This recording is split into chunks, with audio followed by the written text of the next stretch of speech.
శ్రీమాత్రే నమః. నమస్కారం. ఈరోజు మన కార్యక్రమంలో లలితా సహస్రనామంలోని కొన్ని అంతరార్థాలు, గూఢార్థాలు, నిగూఢార్థాలు కూడా తెలుసుకునే ప్రయత్నం చేద్దామండి.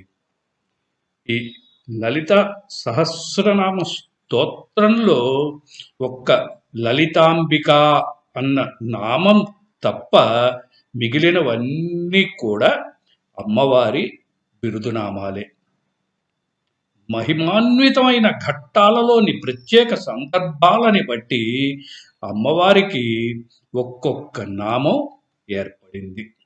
అంటే ఇవన్నీ కూడా అమ్మవారికి బిరుదు నామాలే కదా. ఎవరికైనా చూడండి, అసలు పేరు కంటే ముద్దు పేరుతోనో లేకపోతే బిరుదు నామంతోనో పిలిస్తే ఎక్కువ ఆనందం, సంతోషం కలుగుతుంది. ఉదాహరణ చూడండి, కవి సామ్రాట్ అనగానే మనకి విశ్వనాథ సత్యనారాయణ గారు, కళా తపస్వి అనగానే కె విశ్వనాథ్ గుర్తొస్తారు.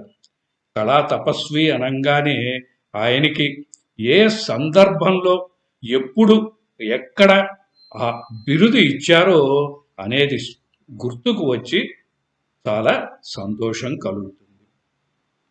అలాగే అమ్మవారిని ఈ బిరుదు నామాలతో స్మరించి పారాయణం చేసినట్లయితే తల్లి ప్రసన్నురాలు అవుతుంది. అంతేకాదండి, తల్లి త్రిమూర్తులకు, సర్వదేవతలకు కూడా ఆరాధ్య దైవం.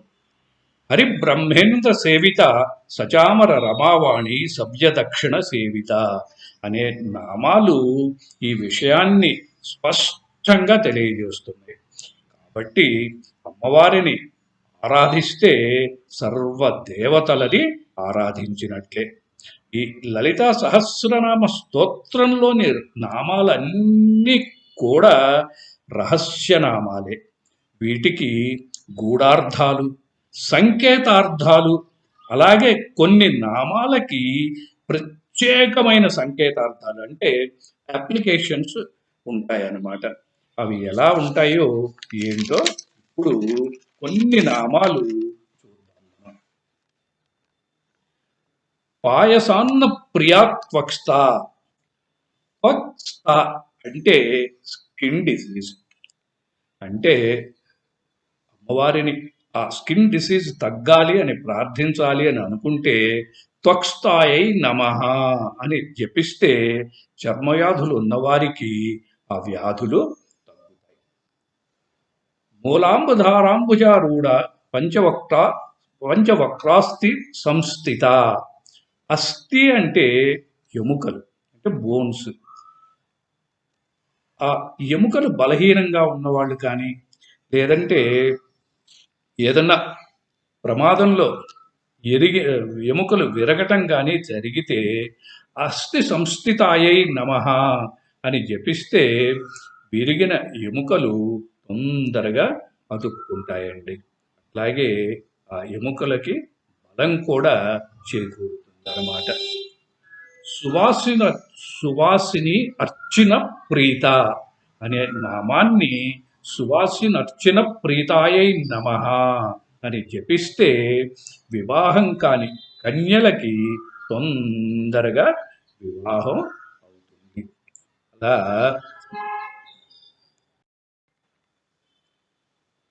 సర్వరోగ ప్రశమనం, సర్వసంపద్వర్ధనం, సర్వాపు మృత్యు శమనం, కాలమృత్యు నివారణం.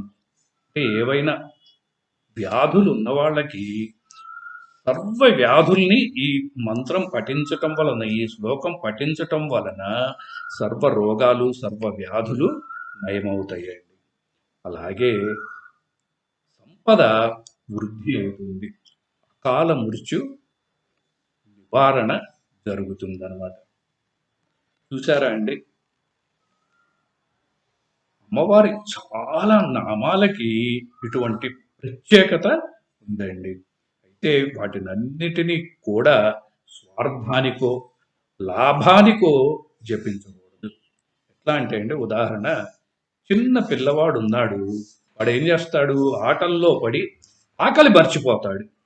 తల్లి ఊరుకుంటుందా? వాడిని రెక్కబట్టుకు లాక్కొచ్చి అన్నం పెడుతుంది. వాడికి ఎప్పుడు ఆకలి అవుతుంది అనేది అమ్మకి తెలుసు. అదే తల్లి మనసు. అలాగే మనం భక్తితో నమ్మకంతో పారాయణ గనక చేస్తే మనకి ఏం కావాలో అవసరాన్ని బట్టి అవసరమైన సమయంలో అమ్మవారే అనుగ్రహిస్తుంది. కాబట్టి ముందు శ్రీ లలితా సహస్రనామ స్తోత్రం పారాయణ చేయండి. అది రాదు కొని వినండి.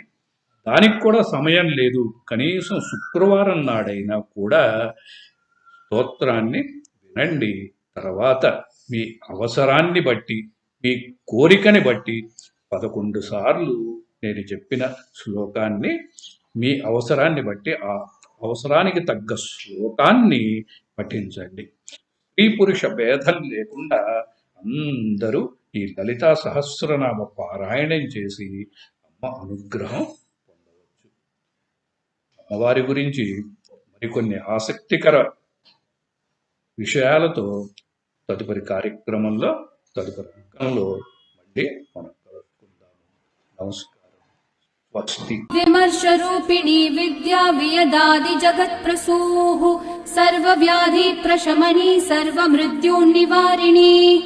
విమర్శ రూపిణీ విద్యా వియదాది జగత్ప్రసూః సర్వవ్యాధి ప్రశమనీ సర్వమృత్యున్నివారిణీ.